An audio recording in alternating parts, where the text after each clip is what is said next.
Hello everyone and welcome back. As an IT administrator, efficiency and centralization are among your top priorities. One of the most common tasks you'll face is ensuring that every user in your domain has immediate access to their files without the need for manual setup at each workstation.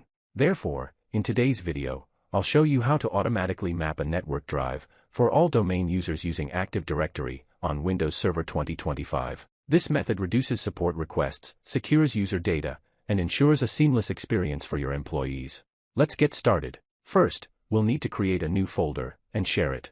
Select the location you want on your hard drive, right-click in the empty space, choose New, then Folder. Name the folder descriptively so it's easy to identify at any time. For example, I'll name the folder WorkData. Now, we need to make this folder visible across the network. So, right-click on the WorkData folder and select Properties. Once the window is open, click on the Sharing tab, and from there click on the Advanced Sharing button. Next, select the Share this folder checkbox. In the Share Name field, leave it as is or enter the name you want users to see. Click the Permissions button. By default, everyone will have read permissions. Change this permission to full control for everyone.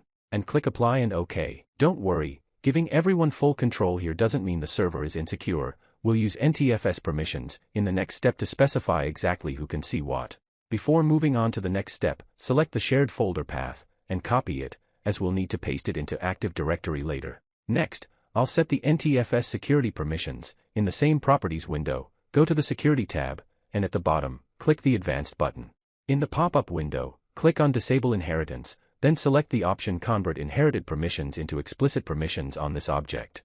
Next, look at the list of users and groups, and remove any users or groups you don't want to share the folder with. You can also add or remove any users or groups you do want to share the folder with. In my case, I won't remove any users or groups, because I want the domain users, and they are already in the list. Click the Apply and OK buttons, then click the Close button to close the shared folder properties. The next step is to automatically publish the shared folder via Active Directory users and computers, thus automatically linking it to domain users, or to any users you want as an administrator. Open the Server Manager dashboard, and click on the Tools menu, and then select Active Directory users and computers.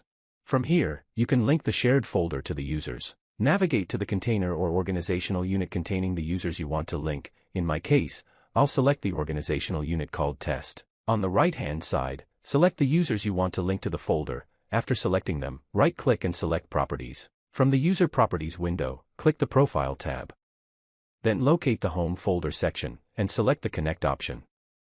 From the drop-down menu, choose the appropriate drive letter. Be sure not to duplicate the drive letter for any other shared folder to avoid errors when displaying the folder to the client. Next, paste the network path you copied for the shared folder, and after the path, type / and the variable %username%. This step is important so that Active Directory automatically changes to each user's name. Finally, click the Apply button and OK. With this step, the shared folder should be linked and published from Active Directory users and computers. I will verify this now. Before verifying, if you look at the shared folder named WorkData, you will notice that separate folders have been automatically created for each user with the correct owner permissions, thus making the sharing more organized. Finally, let's ensure it works for all domain users. Open one of the client computers, and when you click on this computer, locate the shared folder as a partition. It may not appear because we now need to log out, and then log in for this user in order to force the shared folder for this user to appear. After logging out and then logging back in for this user, open this computer.